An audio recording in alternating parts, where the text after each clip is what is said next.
Welcome back, fellow sons of Adam and daughters of Eve, to my channel. Praise God, another season of exciting Premier League football awaits us. I've been working a lot on some of the ideas and designs I have planned for the FPL series this year, and if you watch the last video, you can see there's a change in the design of the overlay. I have now added a verse of the day for these sort of videos, and I'll try to pick verses from the wisdom books of the Bible, or ones that I think could apply to FPL. I think it would be a nice addition since FPL does require a lot of wisdom and understanding. I'm not intending to carry on a whole sermon though, so it's still a FPL video. The verse for today is Ecclesiastes chapter 9 verse 11, and it says, I returned and saw under the sun that the race is not to the swift, nor the battle to the strong, neither yet bread to the wise, nor yet riches to men of understanding, nor yet favor to men of skill, but time and chance happeneth to them all. In FPL, we see this a lot when we feel like we had the best option for captaincy, or we felt like the transfers we made could not have been any better, and then some random centre back from Ipswich or something goes and gets a 20-point haul, and your players all blank. FPL, like many other things in life, does require some luck. I have been doing a lot of thinking for my Game Week 1 squad for the Fantasy Premier League season, and I am eager to show you what I have planned. A lot has changed from my initial Game Week 1 draft. I have done a lot of thinking about how I am going to approach this season, and I have settled on a few different ideas which have caused massive changes to my squad. So in goal, I still have Kingski from Spurs at 4.5 million, who I could see being my first choice goalkeeper for a long while. Before, I had Lamans as my backup keeper, which did not really make sense as I mainly had him for the sole purpose of having a good goalkeeper for my bench boost, which I was initially planning to play in Game Week 1, but I'm now going to leave it for Game Week 2, and you would come to see why very shortly. My backup keeper is now Rushworth from Coventry at 4.5 million, who has a decent rotation with Kingski, but really it is his Game Week 2 fixture at home to Hull City that intrigues me. I have a completely different backline from my first Game Week draft. I have doubled up on the Arsenal defense, which I think is sort of self-explanatory. They were by far the best defensive unit last season, with 19 clean sheets, and Ben White and Calafiori at 5.5 million both seem like great value. I do have a few concerns with both of them though, especially since with Calafiori there is a possibility he can be taken off before the 60th minute mark, but at least he has such a high attacking potential. I feel like I can live with that risk. Also, Konza being signed maybe puts White's minutes at risk, and Timber is believed to be back around in September. So that, alongside the fact that Villa away and Chelsea at home in Game Weeks 2 and 3 respectively are not the easiest of fixtures, maybe someone like Frimpong or Palestra could sneak their way into the squad.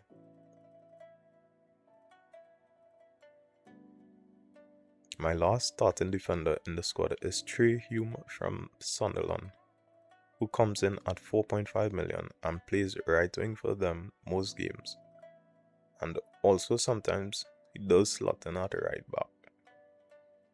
There is a slight rotation risk with this pick, Since Sunderland's manager has confirmed that Mukiele is fit for the weekend's game, but given how much minutes Hume played during preseason, I believe at least for the first two games his spot should be nailed. And those are the games that I really have him in for, as they play Ipswich away in their first game and then Fulham at home in their second. The defenders on my bench are Van Hecke at 5 million, who looks to be a great option in a vastly improved Spurs backline. With a defensive partner like Senesi and with Tonali and Fernandes in front of them, that Tottenham defense should keep a lot more clean sheets, and Van Hecke is a great pick for defensive contributions. Hume and Van Hecke have a decent rotation as well, since Spurs play Chelsea away and United away in game weeks 6 and 8, and in those game weeks Sunderland would be playing at home to Brighton and at home to Leeds. My last bench option is there to target the game week 2 bench boost. Van Uwijk at 4 million is Coventry's starting right back, and a clean sheet could be on the cards, also with a possibility of attacking returns against Hull at home. In the midfield, I have upgraded Szoboszlai to Fruits, having been swayed by his preseason form where he got 2 goals in the 3 games that he played. At 7.5 million, I do think the upside is there if he can retain even close to the output levels he produced at Bayer Leverkusen. I still have faith that he is a premium choice in FPL, although last season did not give that impression whatsoever. Hopefully under Iraola, who is known to be a very attacking manager, and with Isak back into the squad, he is able to start producing the goods. Mbeumo keeps his place in my team, and I think in the short term, Mbeumo is a very good pick since he should play the first few games as the number 9 for United. The opening fixtures against Hull, Ipswich and Everton makes him a very appealing option, especially as he is a out of position player for United who is valued at 8 million. Mbeumo is the reason I have no problems going without Bruno, who I think is slightly overpriced. Semenyo has replaced Palmer, who is not looking like the best value option in FPL as I previously dubbed him. We'll get to the person who I think that player is in a moment, but at 8.5 million, I think Semenyo is a great option. He got 4 assists in the 3 preseason games that he played, and although City looked miles off it against Arsenal, their enticing opening fixtures is more than enough for him to warrant a place in my team. My last midfielder is the talk of the town in FPL right now. Arsenal's Solis, who is their new left winger, has been sensational in preseason and is the definition of a bargain with a price of just 6.5 million. In his 38 games in the Belgian Pro League, he got 17 goals and 23 assists. 40 goal contributions in 38 games, even for the Belgian League, that is very impressive. He has had a brilliant preseason with Arsenal, picking up 1 goal and 4 assists in the 5 games that he played. I just hope he doesn't get rotated too much, because that Arsenal side is stacked with options. But the fact that he played the full 90 minutes in the Community Shield and Martinelli was not even on the bench for that game is very encouraging. It is looking like Arsenal and Arteta might just go with Solis as their number 1 left winger for the season due to their struggles to sign a left winger so far. If they do end up signing a big name left winger, which was their main target in recent weeks, that would significantly reduce his appeal, but in the short term, he's a fantastic option. Also, Arsenal are the team this year that should be relatively fixture-proof. Their dominance against Man City, although maybe the City side probably needs a bit more time to gel, and Haaland not being fully up to speed, maybe played a bit of a factor. But that game should dispel fears of game week 2 and game week 3, since the Arsenal players should still be able to find some route to attacking or defensive returns in at least one of those games. Enzo Lefebvre, whose spot in the team has been on the ropes within recent days, has now found himself on the bench. At first he felt like a nailed pick in my team, but then after I made some tweaks to my team, he became a bench player. And then for a while I was heavily contemplating transferring him out for someone like Kevin Schade from Brentford. But those thoughts have subsided, and I was even really thinking about starting him for this week against Ipswich over Wirtz. But looking at the preseason form, Wirtz just about tilted the balance in his favour. With Lefebvre, I really like that he plays Fulham at home in game week 2, so it works well with my plan to use my bench boost in that game week. 6 million is very steep for a bench player, so maybe that is something to consider. But because I want to get the bench boost out of the way and I can't really find a good enough use for the extra funds, he most likely would remain in my team. In all honesty, he is only really there for the plan to use the bench boost in game week 2, but since he does have one good rotation with Wirtz when he plays City in game week 6, his stay in my team might be extended. But he is someone who can lose his spot in my team if I find a better option, and should be on his way out. The attack is the same as it was in my bench boost video, and there is not a lot to talk about here because from what I have seen, the majority of people have this exact front three. João Pedro, I believe, is the most underpriced player I have come across in FPL. 7.5 million for a forward like him is insane, because honestly I think I might pay up to 10 million for him. He is that good. He is genuinely even a good captain option for some weeks, and to have a real captaincy option at 7.5 million is incredible value. No wonder he is in 62% of teams. It is crazy that even at 15.5 million, Haaland still feels like an essential pick.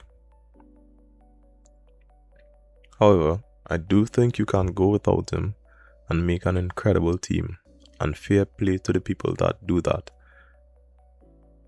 As with Pep and Rodrigo on, they are definitely a lot worse of a team, so that idea could be worth the risk. But Haaland is the type of player that could easily make you regret not picking him. He's the kind of guy to go and score 4 against a team and leave you scrambling for funds to try and fit him into your team. That's why I think it is safer to start with him, and if he is underperforming, then it is very easy to move him on with that hefty 15.5 million price tag. Dominic Calvert-Lewin is a gem of a forward option in my eyes. I had no problems downgrading Isaac to DCL given how in form he looked on the back end of last season and in pre-season. Also, Leeds look like a much better side with the signings they have made, and their pre-season form, although it is not always the best of indicators, does back up this belief that a lot of people, including myself, have of Leeds. Looking at the results they got against some strong teams that put out some strong lineups, it does suggest that they are in a better place. They got a 1-0 win against Sunderland, and a 4-2 win against Liverpool, a 2-0 win against Leipzig, a 1-0 draw with United, and a 4-0 win against Augsburg.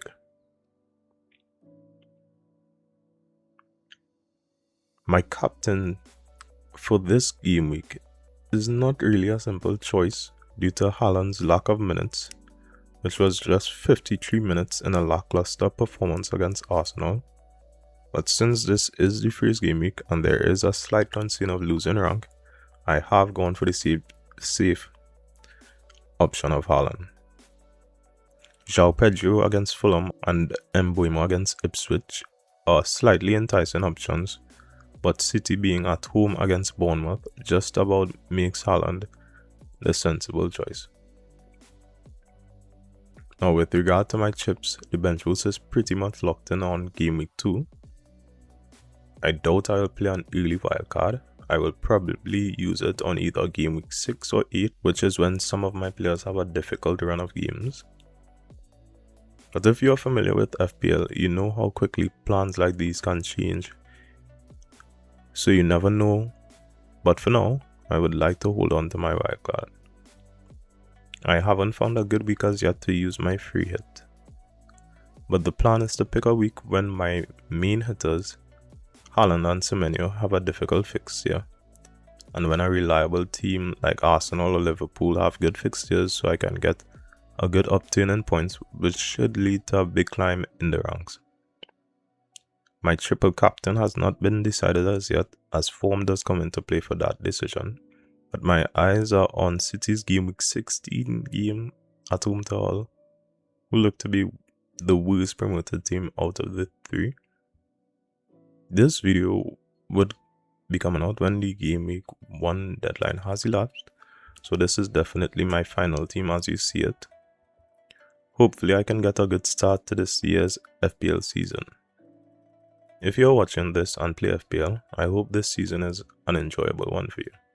Let me know which players are essential in your team right now, and I would like to know what is your aim in FPL this season. I am hoping for a top 50k finish this year. As of right now, João Pedro is the only player I view as being genuinely essential in my team. I'm still working on a few ideas I have for the FPL series this year, so if you have any ideas you would like to see or even things about the layout that you would like to be added, feel free to leave a comment. Thanks for watching the video. If you enjoyed it, why not leave a like? And if you are enjoying the FPL content, subscribe and stick around to see how I do this year in Fantasy Premier League. That's all for now from me. Till next time, have a good one.